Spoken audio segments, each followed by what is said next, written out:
Hello, I am trying not to hold events too tightly to my life and even sometimes my value, because I almost feel like my life isn't fascinating enough if I don't have an event to look forward to.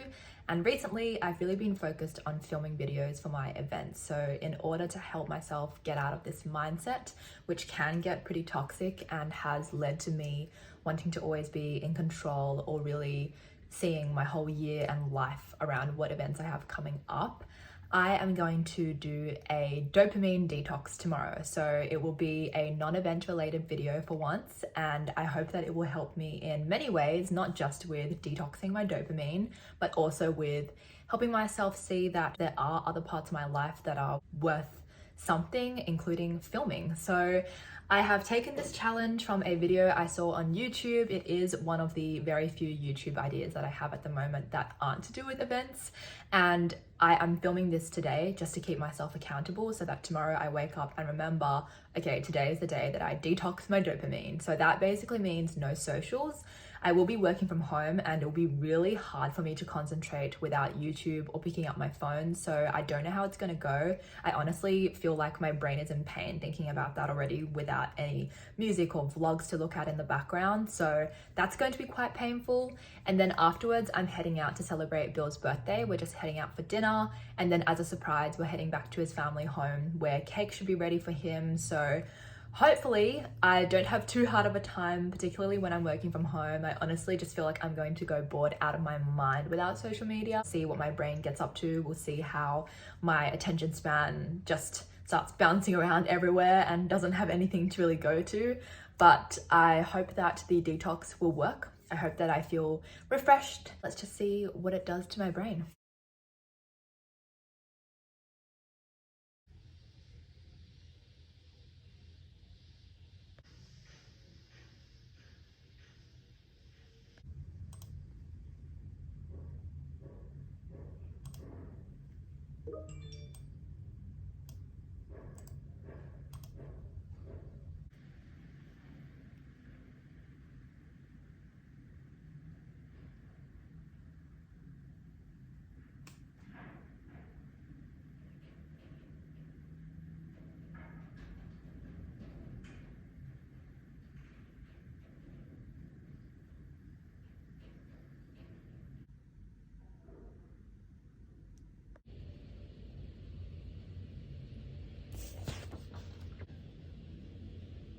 I feel like I'm going crazy without the sounds of YouTube taking up my room, and I am being pretty productive, but it's hard to tell because today I haven't had any scheduled meetings. So yesterday, for example, I wasn't really productive with work only because I had so many meetings that took up all of my time. So I can't really tell whether it's actually YouTube that's the issue.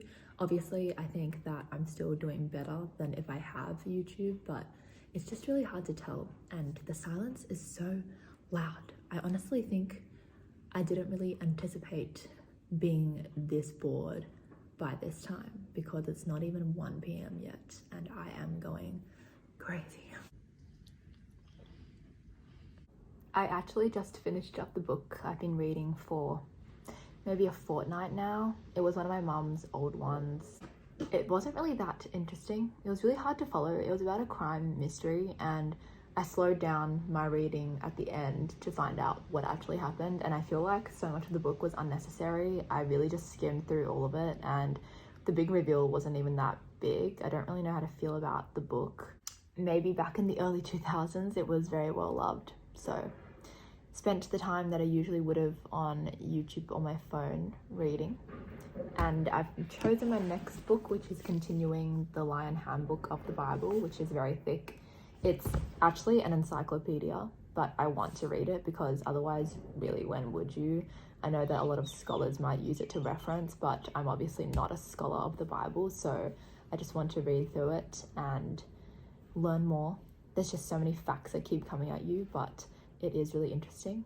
And it's also kind of getting too hot for my hoodie. There are definitely sunny patches today, but for the most part it looks really windy and cold, so hopefully it won't be too cold tonight because my dress is quite short.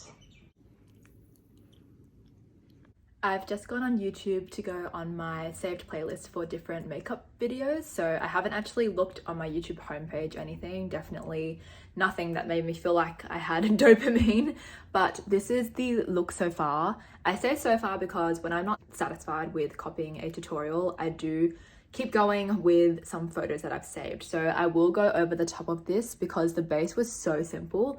It was literally just foundation, concealer and bronzer, and I love blush, highlight, all the rest of it. So I'm definitely going to add to it, but this is just stage one.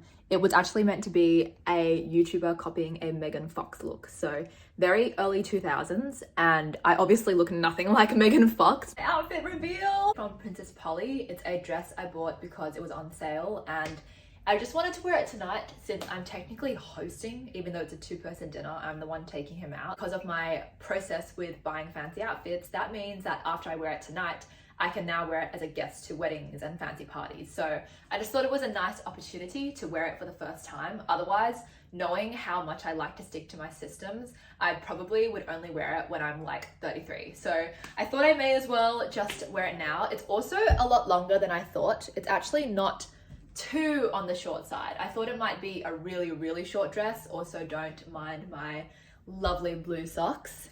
But now I'm gonna get started on hair. Here's my final look. I know it looks like I didn't do anything with hair, but I just straightened it a bit at the front. I wish it was warmer because it's definitely more of a warm weather dress and it's freezing right now, also really cloudy, but I'm gonna wear a jacket.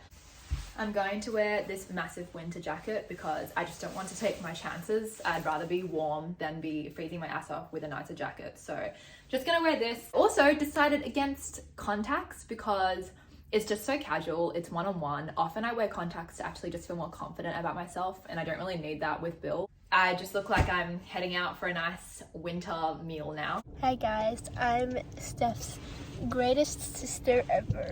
I literally had to ask Siri to call her, and I had to literally say out loud, call the best sister ever, because she named herself as that in my phone. Because I am the best sister ever, worldwide and worldwide? in Wow. the universe. That's a lot of sisters to compete against. Yeah, and because I'm just really like cool. I always tell my friends the only time we hang out is when we massage each other. Like, what? Because why would I want to hang out with you? And then, I have to say, you are cool. So many of my friends are like, your sister looks your age. And I'm like, thanks. they're saying I'm old. My last message is follow my Instagram. Picked up the birthday boy. Well, he picked me up in my car. Yeah, and I'm driving you now, chauffeuring you too. Chauffeuring to his own birthday dinner. Nice purple shirt. And he actually got these pants from Salvo's for $6. What a bargain. He also got his haircut today for $10. Oh no, but that's texting in overall.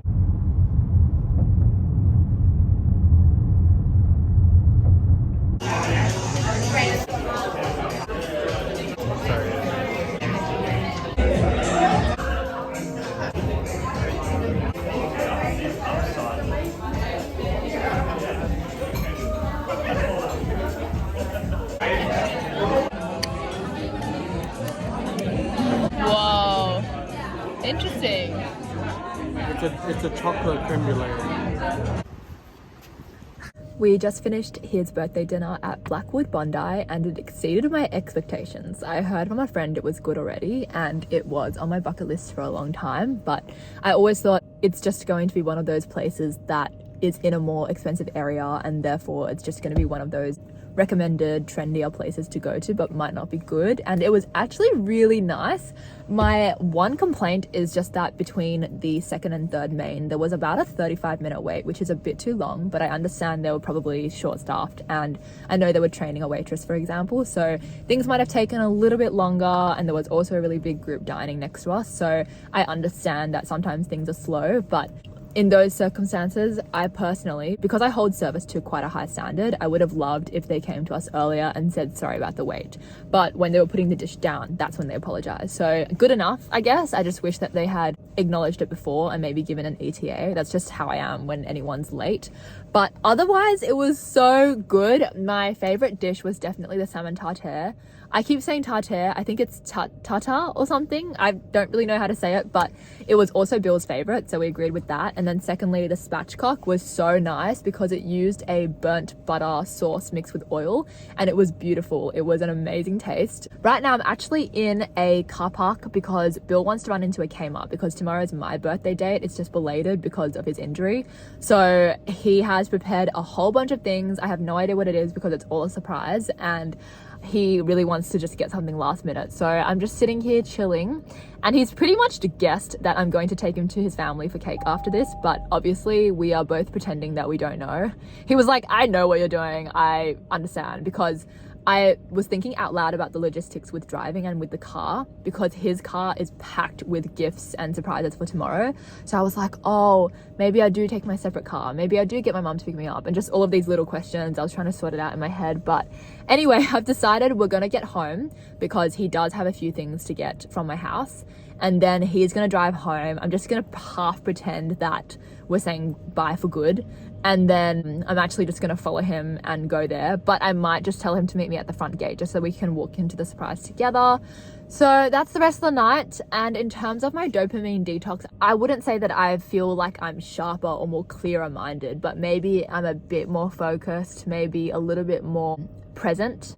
I definitely feel like there were a lot of times today where I would have picked up my phone and gone on YouTube or Instagram. So today has definitely prevented me from doing that and being absorbed by socials instead of what's in front of me, like work or Bill or the food. It definitely did help, but there were times when I also just went bored out of my mind. Happy birthday to Bill. Happy birthday to you.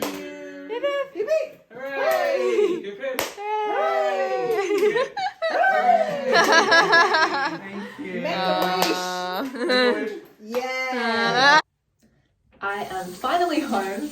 It looks like at this point I will only get a few hours sleep because I'm waking up for the sunrise, but it was all in all quite a successful day. Bill had a great birthday, which was good, and I just spent some time talking and catching up with his family, which was really nice. So I finally got home, and I'm going to try and get into bed straight away so that I get enough sleep, because me without sleep is just insane. Ultimately, I feel like a detox is good when you just feel like you need a purposeful break from socials, but maybe not a particularly long one. It's sort of like you're not in an area of life where you're super addicted, but you also feel like you would benefit from just taking a break. Just detoxing for a day obviously doesn't do that much, but it does really help in terms of clearing your mind just a little bit, making you more present. And as my day got busier, I definitely felt the need to go less on my phone anyway. So this would be very different if, say, I was just spending the whole day at home. I think I actually would have gone mad, but I had the activities of the day to distract me. When I was working from home, it was obviously a lot harder and more boring. So it really depends on your schedule for the day. I knew that mine would be half not busy, half busy. So I knew that I had sort of like a balance of both to try out the detox. But ultimately, I feel like it's really nice to just take a socials break. Obviously, I've done longer ones in the past, but if you just need one for literally a day or so, just do it. It's literally not going to do any harm. And it was really nice, even though it was challenging in some ways. As someone who's grown up with socials, it was definitely very beneficial, even if it was in the short term. So definitely recommend you try it, and good night.